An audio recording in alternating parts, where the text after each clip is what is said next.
One of the most exciting things to watch through this election is Trump going to accept the results? And we honestly won't know until the end, but let's exhaust ourselves and stress ourselves out by checking in on the current state of it. So here he is in Wisconsin at one of his rallies talking about the only way he can lose this election. So we have to win the election. We can't play games. Get out and vote.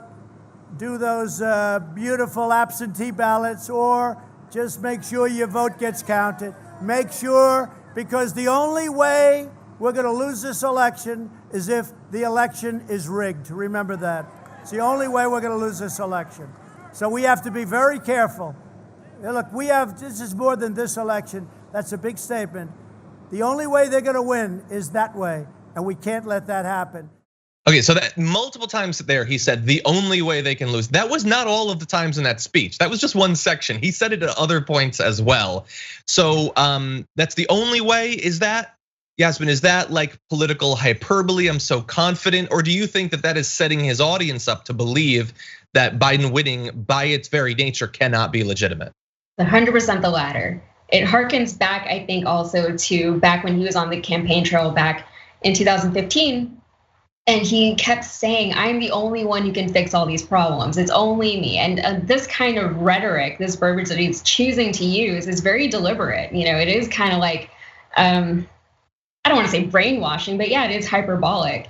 And it is a form, maybe a mild form of it, but it's still a form of fear mongering. If this happens, it's because of this. And it's almost like he's priming his audience to be angry before there's anything to be angry about.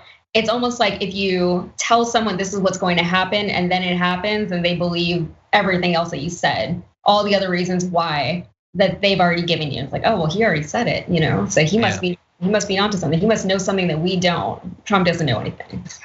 Nothing. He doesn't know anything you know or don't know. He knows absolutely nothing. Yeah, and just ask yourself, if he continually says the only way I can lose is if it's rigged, does that strike you as the position of a person who is confident that they will win?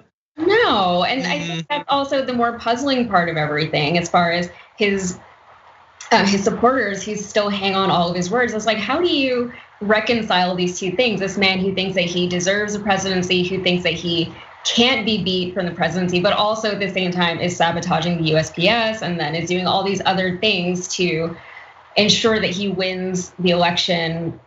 But of course, if he wins by rigging, it's not rigging. Yeah. It's only if Joe Biden does. Yeah, and so two other comments that he gave that I'm not going to subject you to the video of, but I wanted to at least mention was one, the joke that he tells, which is we're going to win 4 more years, and then we're going to get 4 more years because they spied on my campaign, so we get a redo on 4 years. Oh my God.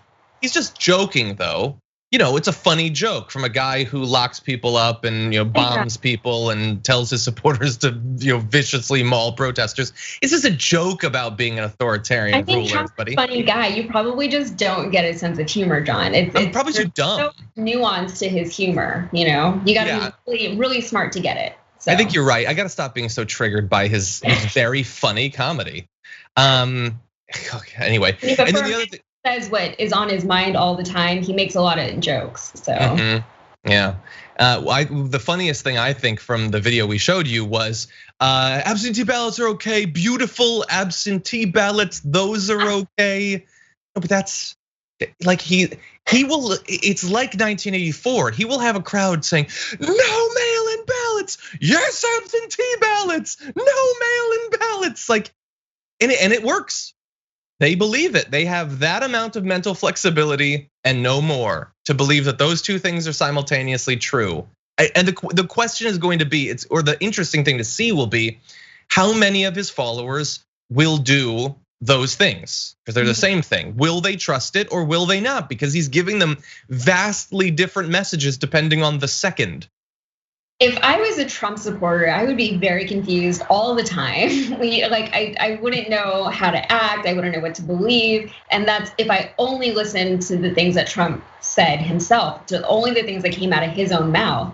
And it is weird because some people, they will just waffle back and forth. And I saw on Twitter one day, somebody said, if Trump's saying to wear a mask, we should do it for him because he has done so much for us. And it was like, well, what? So they really will just kind of do all these things just because he said so. And that's the extent of their thought process in that regard. Yeah, it seems at least.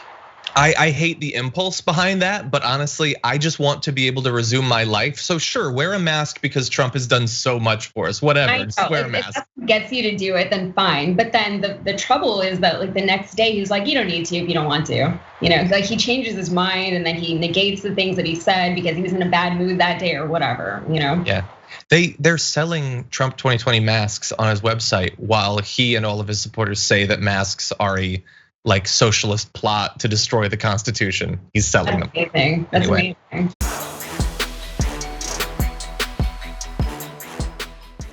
Check out the Damage Report podcast each day, wherever you get your podcasts, whether Pocket Casts or Stitcher or iTunes. You can join me as I give you the news and stories you want, with a range of co-hosts and interview guests jumping in on the fun each day. Again, that's the Damage Report, wherever you get your podcasts. And if you get them at iTunes, don't forget to rate and review. Sometimes I'll read them live on the show.